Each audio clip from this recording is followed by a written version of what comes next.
students, the practical which we are going to see today is to perform separation of sugars by paper chromatography. So chromatography is basically a separation technique, and paper chromatography is one of the several available separation techniques. So other chromatography techniques are in-layer chromatography and column chromatography. So we are going to separate sugars with the help of paper chromatography. So here the basic principle is partition.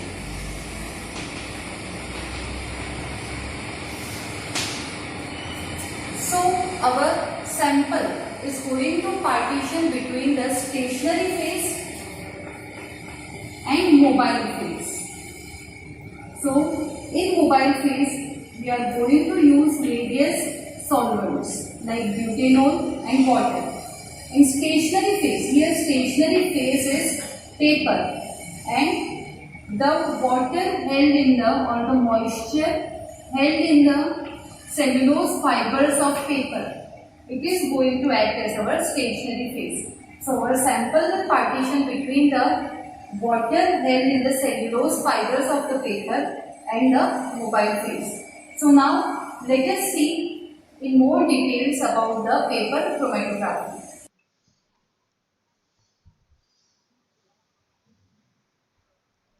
So chromatography is basically a separation technique. It is used for the separation of mixture. So in chromatography, it makes use of stationary phase and the mobile phase. So stationary phase is the phase on which the separation is going to occur, and mobile phase, it acts as a carrier for the sample mixture. Various constituents of the mixture travel at different speeds, causing them to separate. The mixture components have different affinity for stationary phase and mobile phase. So based on this, they travel different distances and hence their separation takes place. Basically, the separation is based on the differential partitioning between the mobile and stationary phases. Chromatographic techniques can be classified first on the basis of interaction of solute to the stationary phase, then on the basis of chromatographic bed shape, and on the basis of physical state of mobile phase. If the solute gets adsorbed on the stationary phase, then it is referred as adsorption chromatography. If our stationary phase is liquid, then constituents will partition between the liquid of the stationary phase and the liquid mobile phase. So it is known as partition chromatography. Ion exchange chromatography, it makes use of the ion exchange resins as the stationary phase.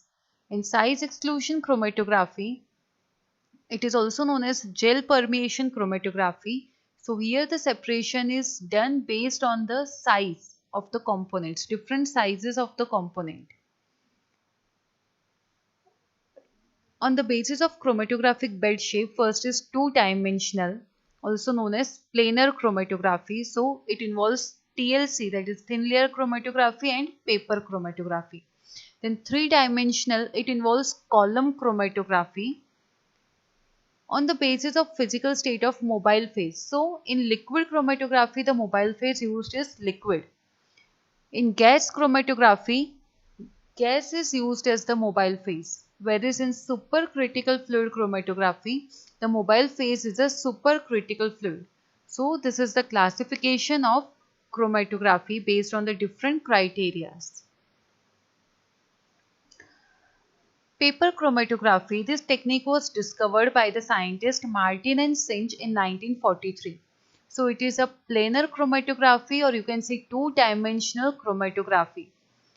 This technique uses the paper sheets or strips as the stationary phase. Paper chromatography is an inexpensive method of separating the chemical substances by their different migration rates across the sheets of paper. It is a powerful analytical tool that uses very small quantities of material. Now, principle of the paper chromatography can be any one of the following. First is adsorption. In adsorption paper chromatography, the paper is impregnated with silica or alumina, which acts as the stationary phase, and the solvent as mobile phase.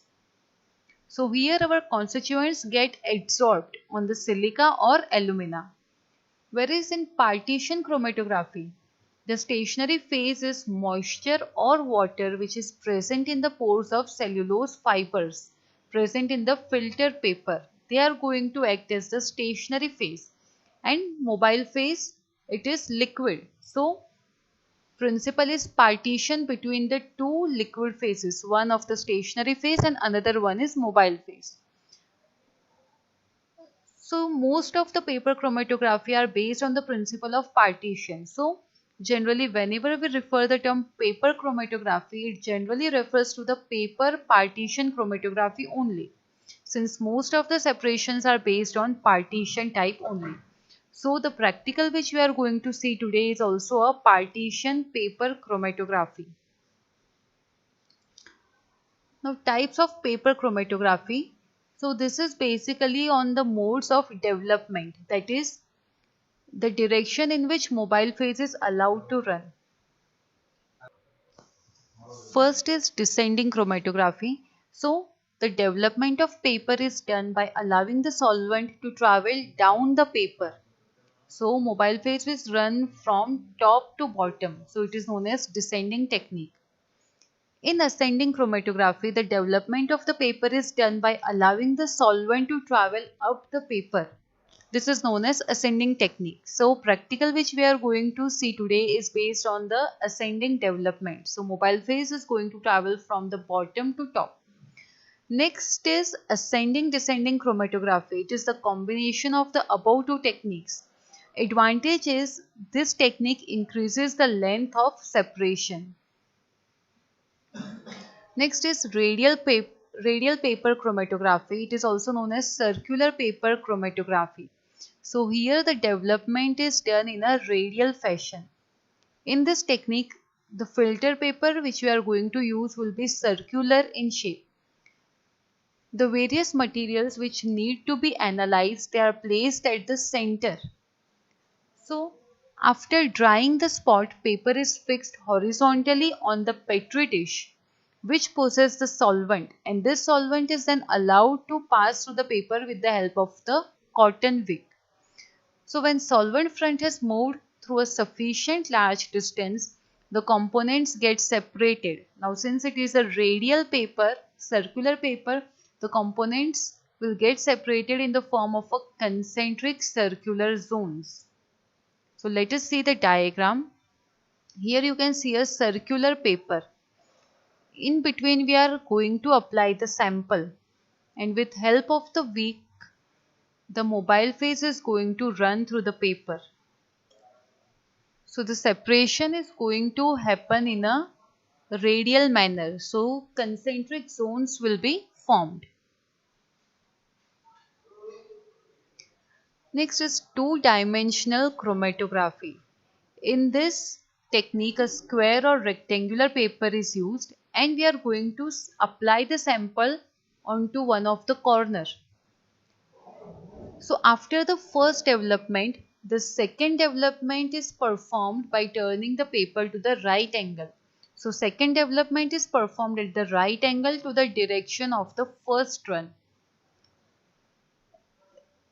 This type of chromatography can be carried out with the identical solvent systems in both the directions or by the two different solvent systems. So we can either use identical solvent system for both developments, or for second development we can change the solvent system.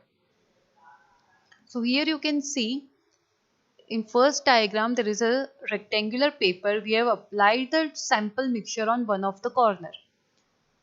So when the first development is allowed to done in the ascending manner, you can see the separation takes place.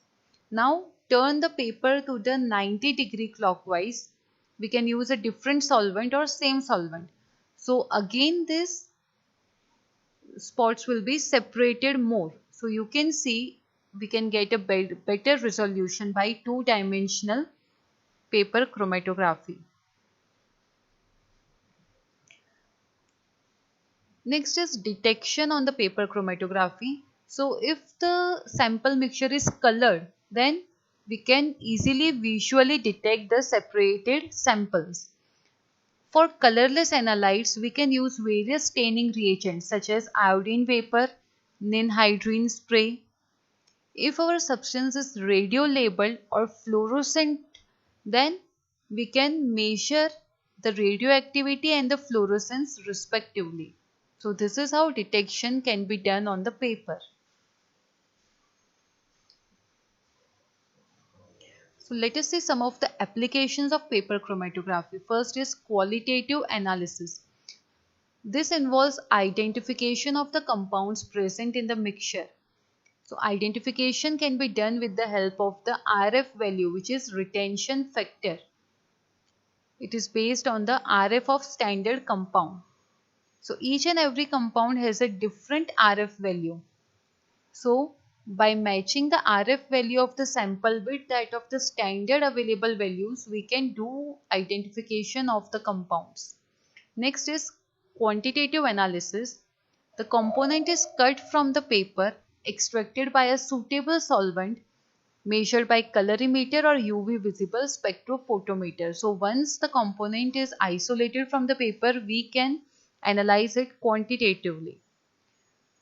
Other technique is the extracted solution can be evaporated in the vacuum to remove the solvent, and the obtained residue is then weighed, which will give the information about the quantity of the sample. Next is preparative paper chromatography. It is done when the sample is in sufficient amount. So practically it is done on the Whatman paper number 3. Separated bands are cut, extracted with suitable solvent and filtered. Filtrate is evaporated off in the vacuum to yield the residue of the component. Let us see some of the specific applications. So it has been done for the many organic and biochemical products. So some of the instances are: it has been utilized in determination of indole in the urine and in study of barbiturates, antibiotics, hormones and amino acids. So these are some of the applications of paper chromatography. Now let us see our actual practical. So we are going to perform the separation of sugars by the paper chromatography. So we would require the paper. So we have to use Whatman filter paper. Ordinary paper cannot be used. Our samples are glucose and maltose. Then we are going to use the solvents N-butanol, glacial acetic acid, water. So these three solvents are going to act as our mobile phase. Then capillaries, they are required for a sample application. Then pipettes, beakers and aluminium foil. So what is principle? It is a type of partition chromatography in which the substances are distributed between the two liquids. So which are those two liquids? Obviously one is the mobile phase. Other liquid is, as we have already discussed, the water or moisture which is held in the fibers of the paper, often referred as stationary phase. And other liquid is the moving liquid, that is our mobile phase, or you can also say developing solvent. So as our stationary phase is also liquid and mobile phase is also liquid, often we can refer to as liquid-liquid chromatography. The components of the sample migrate at different rates and appear as spots at the different points on paper. So the sample components, each and every component will have different affinity for the stationary phase as well as mobile phase. So based on the polarity, the sample will travel different distances on the paper, and based on this the separation will occur. The movement of substances relative to the solvent are expressed in the terms of RF values, that is retardation factor or retention factor. So what is the formula of RF value? It is the distance travelled by the solute divided by the distance travelled by the solvent front. So distance traveled by the solvent front is the distance up to which we have allowed the mobile phase to run. So different compounds have different affinity for stationary and mobile phase. So based on that they will travel different distances and hence RF value of the components are different. So now let us see the procedure step by step. So step 1 is our sample preparation.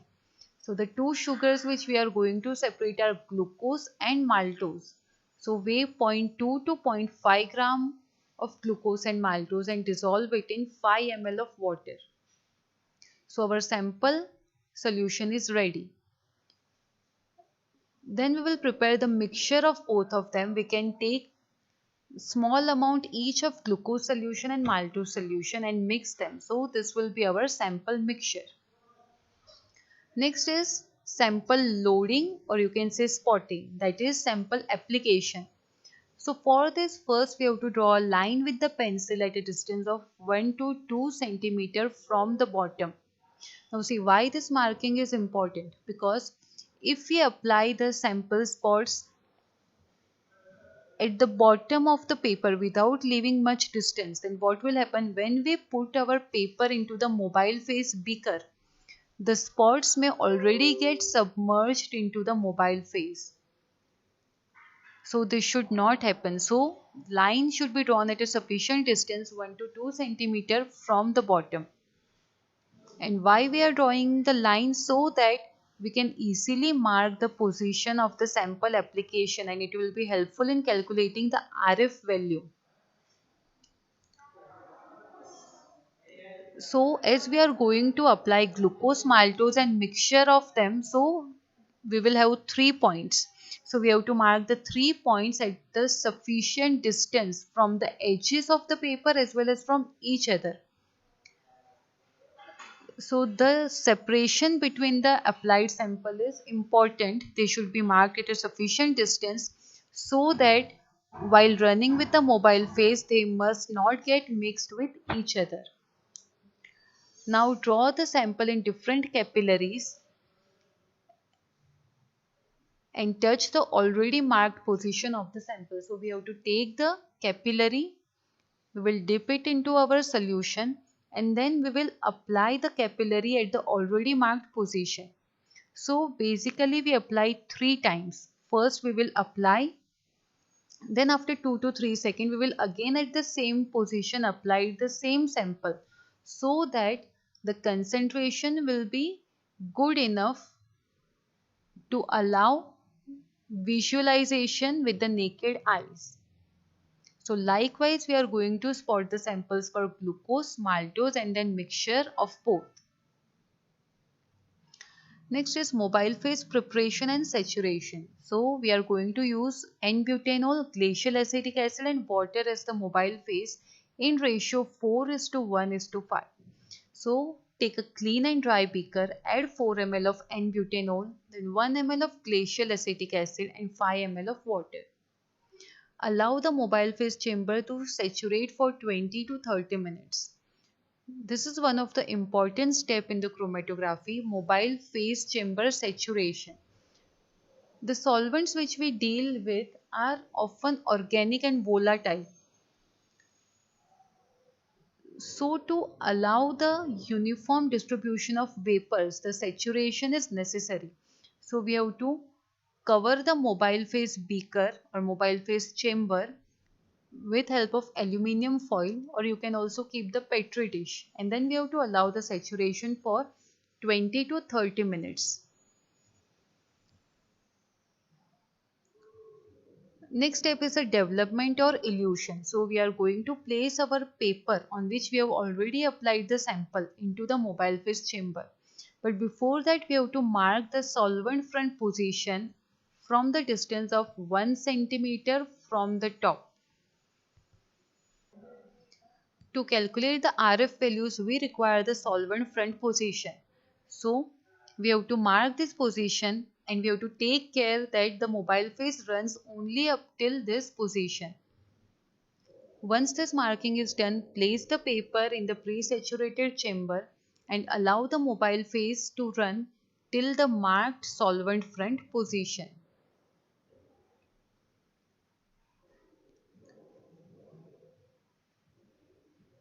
Next step is detection. So once our paper has been run up till the marked position, we have to take out the paper, allow the solvent to evaporate. So before detection, we have to take care that the paper is fully dry. So once the paper is dry, go for detection. So for this, we have to prepare a iodine chamber. Iodine chamber can be prepared by putting few crystals in a beaker. So put few iodine crystals in a beaker. Then put off the flame once the iodine starts vaporizing. So we have to heat the chamber. So once the iodine starts vaporizing, put off the flame.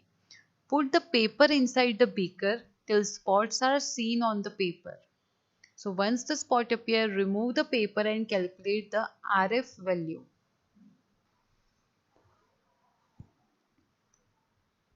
So now let us see how to perform the practical. Hello students, today we are going to see the separation of sugars with the help of paper chromatography. So let us see the requirements. So paper chromatography is basically a separation technique. So we would require Whatman filter paper. You can see here the Whatman filter paper. Then the samples of sugars. We are going to use glucose, maltose and mixture of both of them. For application of sample, we will require capillaries. Then to develop our paper plate, we will require a beaker so that we can fill it in mobile phase. So for preparation of mobile phase, we are going to take butanol, water and acetic acid. We will require pipettes.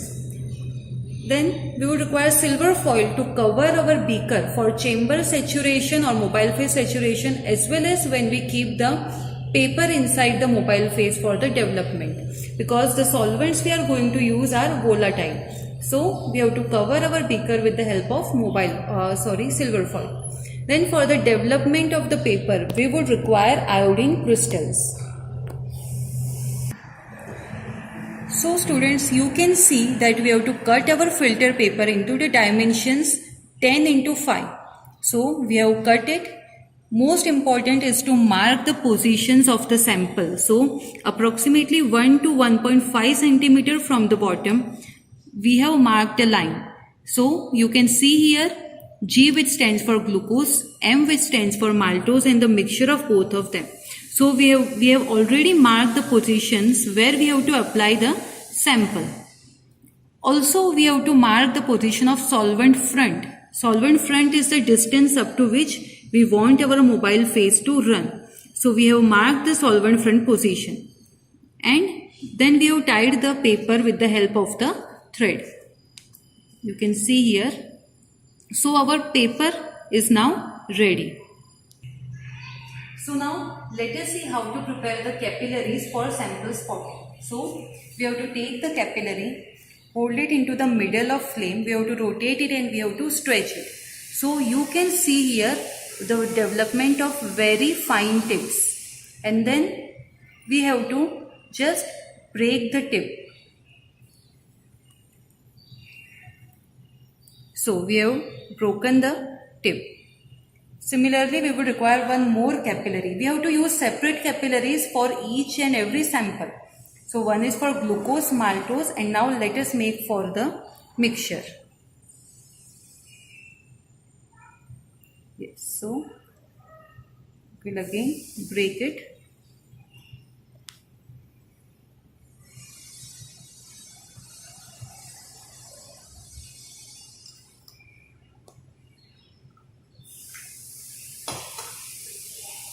So now let us see the sample application. So we are going to take our paper. So now we have to take the capillary, dip it into the sample.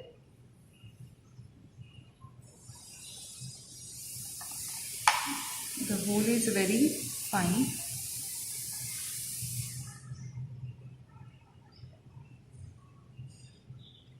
So now we will apply it at the position marked G.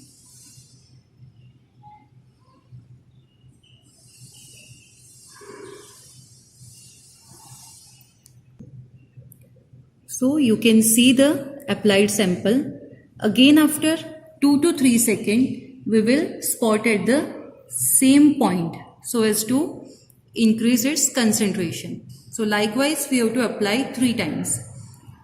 Again after 2 to 3 seconds we are going to spot it. So we have applied our first sample, that is glucose. So now let us apply the maltose.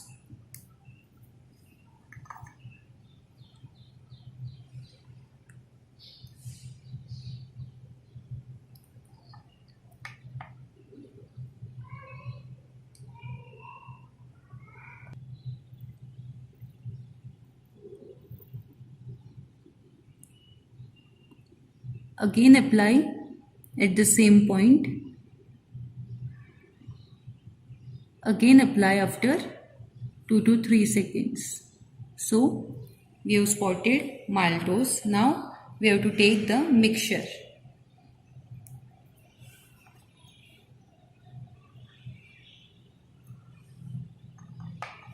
So we have marked the point mixture.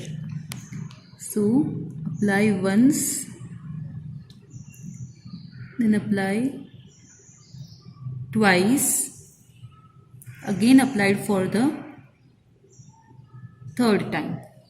So you can see there must be sufficient gap between the applied samples, because if the gap is too small, what will happen?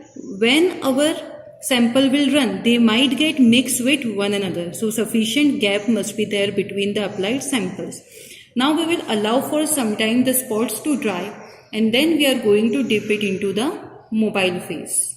So mobile phase which we have prepared is butanol glacial acetic acid is to water in the ratio 4:1:5, and we have allowed it to saturate. So you can see we have covered it with the silver foil, and we will allow it to saturate now for 20 to 30 minutes.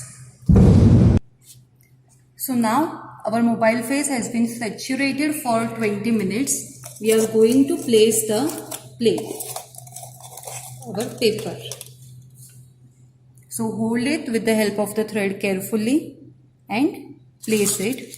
Again immediately close it with the aluminium foil. So now you can see through the capillary action, our mobile phase is running upward towards the plate. And see, we have to keep in mind that our spots should not dip into the mobile phase. So you can see the sample we have applied is pretty high from the mobile phase. So you can see through capillary action, mobile phase is running up. So the separation is partition. Our sample will get partitioned between the mobile phase and the stationary phase. So here stationary phase is water which has been held into the pores of the paper. And we have to take care that the mobile phase should not run beyond the line which we have marked as the solvent front. So time to time we have to check the position of our mobile phase. So you can see the mobile phase is running towards the upward direction.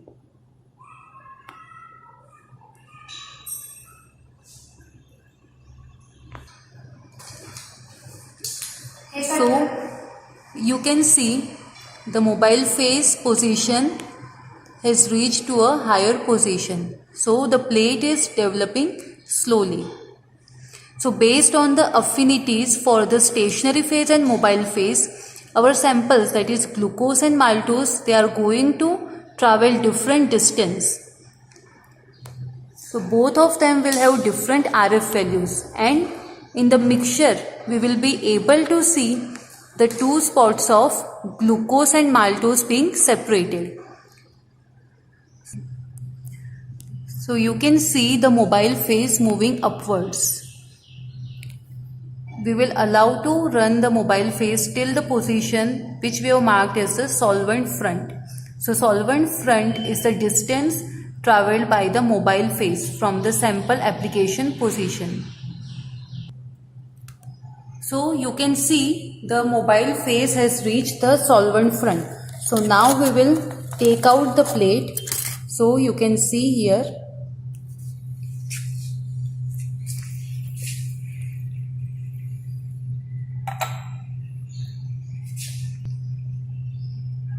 You can see the mobile phase has reached the position marked as solvent front. So now we will allow our plate to air dry.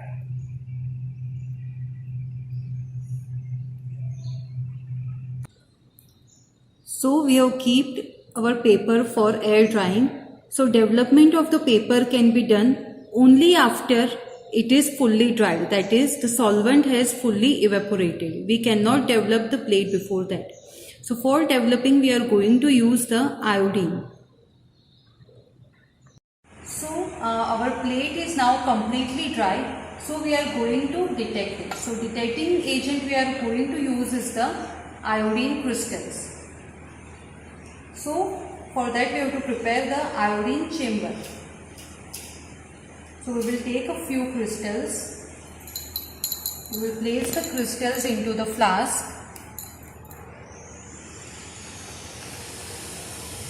And now we will put on the flame.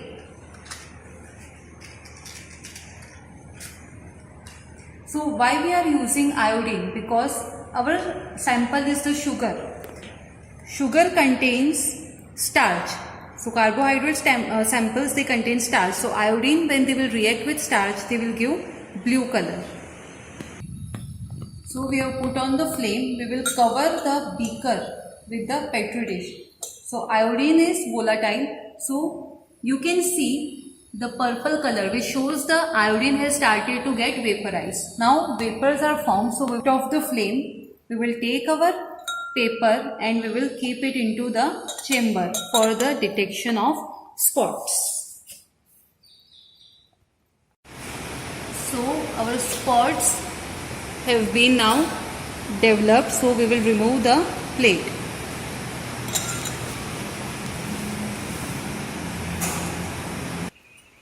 So we will now mark the positions.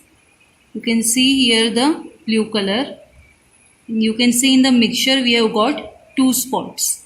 So we will now mark these positions to calculate the RF value.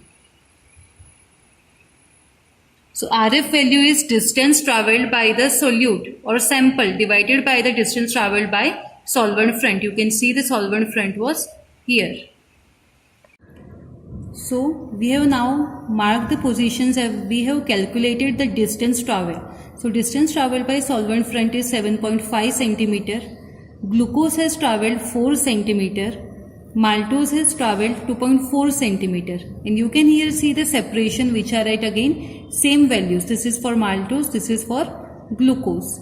So now we will calculate RF value, that is distance travelled by glucose. 4 centimeter divided by the solvent front 7.5 centimeter. Similarly, we will calculate for maltose 2.4 divided by 7.5. So now let us see the calculation part. So as we have seen, the distance travelled by glucose is 4 centimeter. Distance travelled by maltose is 2.4 centimeter.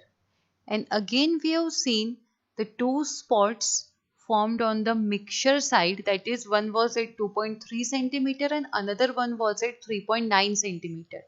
So as you can see the distance or compare the distance, then one at 2.3 centimeter is of maltose and another one is at 3.9 centimeter is of glucose. Distance travelled by the solvent front is 7.5 centimeter. So based on these values, we can calculate the RF value for glucose and maltose.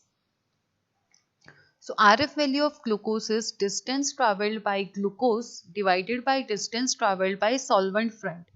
So we get the value 0.533. whereas RF value of maltose is distance traveled by maltose divided by distance traveled by the solvent front. So again the value is 0.32, 2.4 divided by 7.5, which comes out to be 0.32. We can report the result as RF value of glucose was found to be 0.53, RF value of maltose was found to be 0.32. And on the mixture side, we had observed the two spots, one representing maltose and one representing glucose. Thus, separation of sugars was achieved by paper chromatography. So now let us see some of the questions for synopsis based on the practical. So first question is, what is the principle of paper chromatography? So it can be based on any one of the following principles: adsorption and partition. So adsorption, when the paper is impregnated with silica or alumina, which acts as a stationary phase, and the solvent will be mobile phase. Partition paper chromatography, here the moisture present in the pores of cellulose fibers present in the filter paper act as stationary phase and mobile phase is liquid. Why Whatman filter paper is used in paper chromatography and not ordinary paper? Because Whatman filter paper, it is made up of cellulose fibers and it is a polymer which contains OH functional group sticking with the polymer chain. It can absorb the moisture which acts as a stationary phase. So as our paper chromatography is based on the partition principle, it is very important that the pores of the paper must contain moisture or water. So this property is exhibited by Whatman filter paper. That is why we are using Whatman filter paper. Different grades of Whatman filter paper are available. What is HPLC?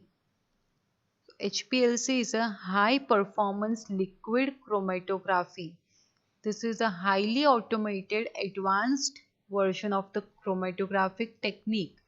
It is widely used in industries. The separation we get is very good. That is why this technique is widely used. It is one of the liquid chromatography and it is three-dimensional, as here columns are used, and the technique is highly automated. What is the principle of TLC? So TLC is thin layer chromatography. It is based on the adsorption. Here the stationary phase is the solid. It consists of adsorbent which is adsorbed on a support. So here the principle is adsorption. The components, they will get adsorbed at different positions based on their affinity towards the stationary phase and mobile phase. Give an example of three-dimensional chromatography. So paper and TLC both are two-dimensional or planar. Three-dimensional chromatography, it makes use of a column, hence column chromatography. Which mobile phase is used in gas chromatography? So we have seen the classification based on the mobile phase.